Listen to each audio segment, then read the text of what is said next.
We'll start off this episode by rebuilding the reverse input drum. We want to take a nice close look at the band apply surface on the outside of the drum. Using a straight edge, we'll check the flatness of the surface. If this surface has been severely worn down by the band, the drum should be replaced. Also take note of the surface finish. Once the drum is apart, it's a good idea to rough up this surface with some Scotch-Brite, especially if it has a glazed, mirror-like finish. This drum appears to be in perfect condition. We'll go ahead and start disassembly by removing the reverse input clutch retaining ring. This is yet another snap ring that we'll remove by using flathead screwdrivers to leverage it out. And once we've worked our way around it, the ring will pop out and can be removed. Then we can lift out the clutch pressure plate as well as the stack of clutches and steels. And beneath that is either a wave plate or a conical cushion plate as shown here. We'll grab that and lift it out as well. This stack up uses 4 clutches and 4 steel plates. Next, we'll use our spring compressor to remove yet another clutch return spring. We'll use 2 boards against the back of the drum to space things out, and once it's set up, we'll go ahead and tighten it down. And with that carefully and squarely compressing the return spring, we'll go ahead and remove that retaining snap ring. This one is very accessible and probably the easiest in the transmission to remove. Then we'll slowly release tension on the spring and make sure the spring assembly doesn't get caught in that snap ring groove. And with that loose, the tool can be removed, and so can the return spring assembly.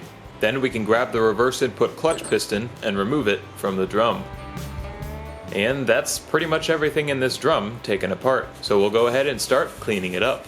We won't be replacing these bushings since they appear to be in very good shape. If they were damaged or it was a higher mileage transmission, it is a good idea to replace all of the bushings. These can be removed and replaced using the same methods we used for the other bushings.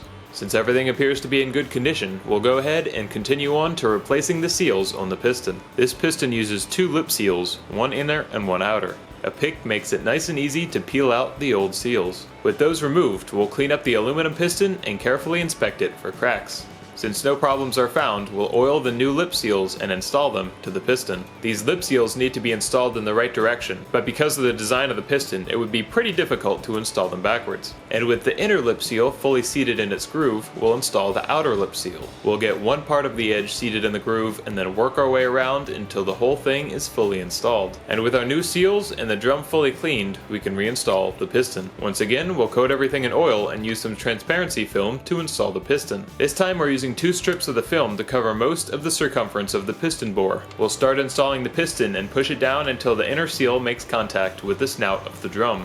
And once it does, we'll take a very thin brass feeler gauge and work it all the way around the seal while applying a little bit of downward pressure to the piston. This helps to ensure the seal is installed evenly and no parts of the lip fold over. And once the piston slides into place, we can push it all the way down and remove the transparency film. We can make sure the piston spins freely and can be worked up and down by hand. And with that reinstalled, we'll put back on the return spring and spring compressor. And once the compressor is set up, we'll start tightening it down. Just like every other time, we'll slowly and carefully tighten it down, making sure the return spring assembly does not get caught on the snap ring groove. And once the spring is compressed down below the groove, we can reinstall the snap ring. We'll guide it into place using the horseshoe snap ring pliers and give it a little push to make sure it's fully seated. Once it's in place, we can loosen up the spring compressor and make sure the snap ring is fully inside of the retaining lugs. Next, we'll use brake cleaner and thoroughly wipe down all of the new steels.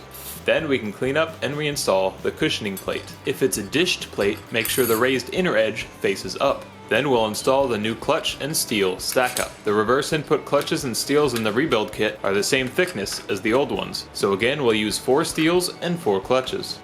And atop the stack we'll reinstall the cleaned pressure plate. Then we can reinstall the clutch retaining ring. And once it's snapped all the way into place, we can check the clearance between the snap ring and the pressure plate. Since the plates are the same thickness, it should be the same as it came from the factory. It seemed like all the factory clearances were a little bit on the high side, and this clearance is no different. What is different here is that the clearance of 82 thousandths is actually a little bit out of spec. Since they're the reverse input clutches, I'm sure this clearance would still be fine, but we might as well use this opportunity to get that at least within that spec. To correct this, we'll go ahead and pull that snap ring back out. We'll pull back out the clutch stack and remove that bottom steel plate. In its place, we'll use an oversized reverse input drum steel that's a little bit thicker. The steels in the rebuild kit as well as the factory ones are about 78 thousandths of an inch thick. This oversized steel is a little bit thicker at 90 thousandths. We'll install this thicker steel first against that cushioning plate. Then we'll drop back in the clutch stack so we still have a total of 4 steels and 4 clutches. And we'll reinstall the pressure plate and the snap ring. Then we'll use our feeler gauge to recheck the clutch clearance. The new clearance with that thicker steel is somewhere around 72 thousandths. So while it's still on the high side, at least it is within the spec for the transmission. So now we can call our reverse input drum rebuilt and move on to working on the transmission case itself. The first thing we're going to do is remove the rear case bushing. The one in there still looks good, but this is one of the bushings that you'll always want to replace. To remove this one, we'll use an old 3/8 inch extension, hammering your way around the bushing until it completely falls out of the case. And with that removed, we'll use some Scotch-Brite to clean up the bushing bore in the case. We'll also use that Scotch-Brite to clean up a few different parts of the case. We'll smooth out the 3/4 accumulator piston bore, then the bore for the case connector, the 2/4 servo bore, and the pan gasket surface. Of course, after using Scotch-Brite, you have to make sure everything is super clean. Especially in an area like the valve bore, it would be very bad to have those abrasive particles still hanging around. But before we start to clean up the case, there's a little thing we have to take care of with the bell housing. Remember how the transmission was super stuck to the engine? Well, it took one of the dowel pins with it as a little souvenir. These steel pins are supposed to stay in the engine block and help locate the engine and transmission. But because the compositions of steel and aluminum don't always get along, they do like to get stuck together. In order to get this stuck dowel pin out of the bell housing, we'll give all of the aluminum surrounding it a nice dose of heat, and then give the pin a nice solid whack with the heavy hammer. And just like magic, it came out on the first try. That's the power of applying some localized heat. And with the pin removed, we'll clean up the oxidation with some sandpaper so it's ready to be reinstalled into the block. So we're finally ready to clean off the case and the bell housing. To do this, we'll soak the parts with some mild degreaser and then hose them off with the trusty old pressure washer. We'll spray and scrub all of the surfaces to get everything clean, but the aluminum on the outside of the case isn't going to look immaculate. That is totally fine. As long as the inside of the case is immaculately clean, the outside of the case doesn't so much matter. After several thorough rinses with degreaser and soapy water, we'll use the air compressor and a blowgun to thoroughly dry everything off. Water and transmission clutches really don't get along, so we'll want to make sure there's not a drop of water left in this thing. But with that done and everything thoroughly dried, we'll take the transmission case back inside. The first thing we'll do is install a new rear case bushing. This bushing should be installed from the inside of the case. There's this little lip here, and if you try to install the bushing from the back, the bushing crashing into that lip could deform it a little bit. It's not exactly a guaranteed thing, but we might as well use the nice bevel on the inside of the case to install it that way. We'll set the case down, facing straight up, and with a little bit of thread locker on it, we'll place the bushing into the case. The little oiling notches on the bearing need to face the inside of the case. To hammer this bushing into place, we're going to use a large flat washer, a socket, and a 1/2 inch extension. We'll place the washer over the bushing and hammer on the socket and extension. We'll take our time doing this and make sure everything goes in straight. Once we've pushed the bushing down far enough that it's flush with the case, we'll remove that washer and use just the socket and extension to push it in a little bit farther. The bushing should be past the edge of the bevel and around 1/8 of an inch below flush. And after a few more taps, the bushing is fully installed and we'll check our work. From the inside of the case, we can see that it's past the bevel and installed a little ways into the bore. This one installed a little bit farther than it needed to be, but this is still good positioning. Now that we have what seems to be a satisfactory installation, we'll double check by dropping the rear ring gear into the case. It drops into place just as it should and spins freely, but is not loose in the bore. This is the ideal fitment. So with that checked, we'll pull the rear ring gear back out of the case and get ready to install the low reverse piston. Before installation, we'll replace the 3 seals on this piston. There are 2 on the outside of the piston and 1 on the inside. These can be a little tricky to remove, but make sure you're not damaging any of the aluminum around the seals. Once they're all removed, we'll give the piston a thorough cleaning and make sure it is not damaged. This one is in perfect shape, so we'll oil those seals and reinstall them onto the piston. Again, we have 1 inner seal and 2 outer seals. Once they're all in place and fully seated in their grooves, the piston is ready to install. In order to get it installed, we'll oil the heck out of the case and make sure all of the sealing surfaces are thoroughly coated. And once again, transparency film is going to help us out. We're going to use 2 strips around the outside edge of the piston. We'll add even more oil to the piston itself and then drop it into the case. getting the low reverse piston installed can really be a challenge. We'll start by using a thin brass feeler gauge while pressing down on the piston to get the inner lip seal seated on the shaft. Once it seems like that has started to seat, we'll go ahead and start hammering on the piston. Using the handle of a hammer is the method suggested in the guides I've seen, but on both this transmission and the 700R4, it just wasn't enough. After tapping on it, we'll go around the outside edge that isn't covered by the transparency film and make sure the seal is as seated as we can get it. Then we'll set the case on its side, and we're going to use that spring compressor to pull the piston all the way into the case. This is a bit of an aggressive solution, but it has worked for me so far. With the compressor in place and tightened just a little bit, we'll go around with the feeler gauge and make sure the seals are as installed as we can get them. After we've done that, we'll start tightening down the spring compressor. This will pull the piston down into its bore, and with any luck, the seals will seat correctly. All of the case sealing surfaces have beveled edges to help the seals slide into place. There should be very little resistance when tightening the compressor.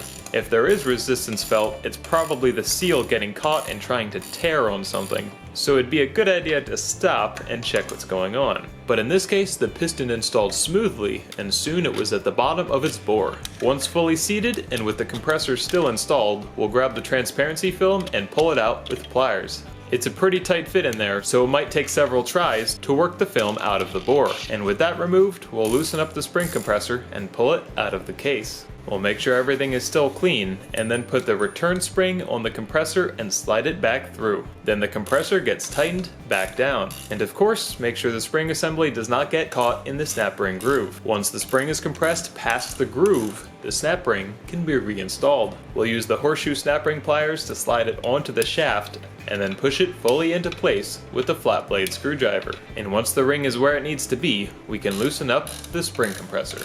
And with the compressor removed, we'll double check that the snap ring is within the retaining lugs. And we finally have the low reverse piston assembly reinstalled. In order to test it, we'll apply compressed air to this port in the case. We'll use a little piece of rubber hose so that we can check for leaks, as well as watch for positive movement and return of the piston. The piston moves smoothly and freely and returns to place quickly. And since there don't appear to be any leaks, the piston install seems to have been a success. Next up on the case, we'll install a new shift shaft seal. With a dab of red thread locker over the outside, we'll place the seal over its bore. We'll get the seal flush to the case using the female end of a 1/2-inch socket extension. And once it's flush, we'll give the seal a few more taps with the female side of a 3/8-inch socket extension. The seal is fully installed once it's at the bottom of the bevel. Before reinstalling the shift shaft, we'll clean off as much of the rust as we can. And with that fully cleaned and some oil applied, we can slide it into the case. Be careful when reinstalling it and don't force it in. If the case bore is in good shape and the shaft doesn't have any burrs, it should install easily with some light force and twisting. And with the shaft most of the way installed into the case, we'll hook the parking pawl rod back into the shift detent lever and drop the assembly back into place. Then we can reinstall the nut and lock down the detent lever to the shift shaft. We'll just use an open end wrench and get this nice and tight. Then we can slide the parking pawl bracket back into place and tighten down the 2 hold down bolts. And with that installed, we can move the manual detent lever and make sure everything actuates correctly. And the parking pawl is only active at the end of travel in the park position. And with that working correctly, we'll reinstall the shaft retainer clip. This can be clicked back into place by hand, but a little tap can help. The final piece of prep work for the case will be reinstalling the transmission cooler line fittings. First, we'll use a wire wheel to clean up the threads on the fittings. Then, after ensuring the threads in the case are nice and clean, we'll use a little bit of thread sealer and install the fittings. It is not a good idea to use Teflon tape on these fittings, as those little strings of Teflon tape could get pulled into the transmission and lock a valve up. For these, liquid thread sealant is definitely the way to go. And with both of the fittings in place, we can torque them down. And with the case ready for assembly, we'll move on to the 2/4 band servo. Here's the servo as it came out of the transmission. We'll take the return spring off and set it aside. We'll start taking the servo assembly apart, starting with the servo cover, which still contains the 4th apply piston. Then we'll slide off the servo piston housing. We can separate the fourth apply piston from the servo cover just by giving it a gentle tap. To separate the other components of the servo, we'll remove the retaining ring. We can do so with just a flat blade screwdriver, but care needs to be taken not to scratch anything up. And once we take that clip off, we can remove the apply spring and apply washer. Then we need to remove the second apply piston from the servo pin. But the pin just isn't coming out. Don't force it. The problem is the end of the pin can become a little bit mushroomed and will not fit through the small bore. All we'll do is gently file down that mushroomed edge so that everything slides out easily. It doesn't take much, and after a little bit of filing and a little cleanup, we can easily separate the second apply piston from the pin. The next thing we'll do is drop the second apply piston into the vise. This spring isn't incredibly strong, so it could be done by hand, but the vise makes this much easier. We'll use the vise to compress the servo cushion spring just a little bit.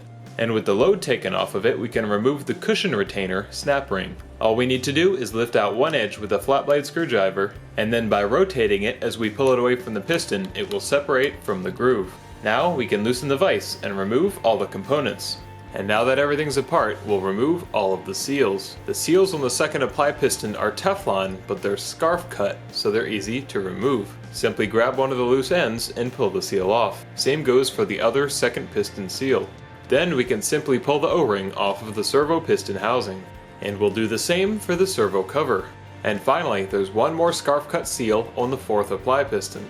Next, we'll clean the parts up, but we won't be reusing all of them. We're going to install what's known as a Corvette servo, because those are the transmissions the design originally came from. A Corvette second apply piston has more surface area than the other models. This increase of surface area improves the firmness and holding power of second gear shifts. From aftermarket companies, these servo kits are dirt cheap and offer a little bit of insurance for a transmission. By applying the 2/4 band faster and harder, shifts under throttle will be more noticeable, but since the transmission gets into gear faster, there is less wear on the clutches. This is an extremely common modification because of the price and that increase in transmission performance and life. The Corvette servo piston housing has an inner diameter of 1.8 inches. The original truck servo piston housing has an inner diameter of 2.32 inches. Since the part of the second piston that rides in that housing is smaller with the Corvette parts, that means there's more surface area across the rest of the piston that the oil pressure is pushing against. Thus, a faster and firmer apply. So now we'll start reassembling our servo with a mix of new and old parts. We'll take the new second apply piston and reinstall the old cushion spring and retainer plate. Everything seems to fit correctly, so we'll hold the snap ring up against the piston and tighten the assembly down in the vise.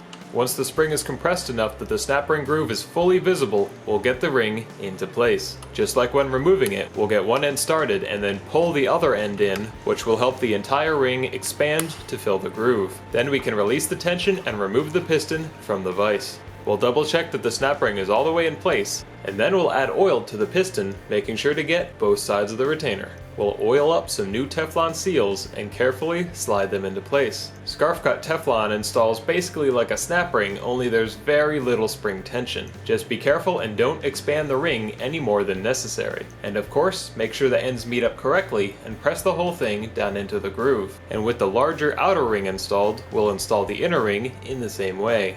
Then we'll install a new oiled O-ring to the outside of the servo piston housing. And carefully checking that the Teflon seal stays in its groove, we can fit the piston into the housing. Then we'll install yet another oiled O-ring to the servo cover. And then install one last Teflon seal onto the fourth piston, which we can then drop back into the cover. Make sure this is installed the right way around, with the taller snout and markings on the piston facing the servo cover. Then we'll oil up the servo pin and get ready to reinstall it. Since we cleaned up that edge, it installs into the new piston easily, and everything fits together smoothly. Then we can reinstall the apply pin spring and washer, and press the whole thing down just a little bit so that we can reinstall that retaining clip. And with that fully installed, we'll oil up everything once more and slot the servo pin into the fourth piston. And once we drop the return spring on top, we have our completed and upgraded 2/4 servo. And that leaves only one major part of the transmission left to tackle.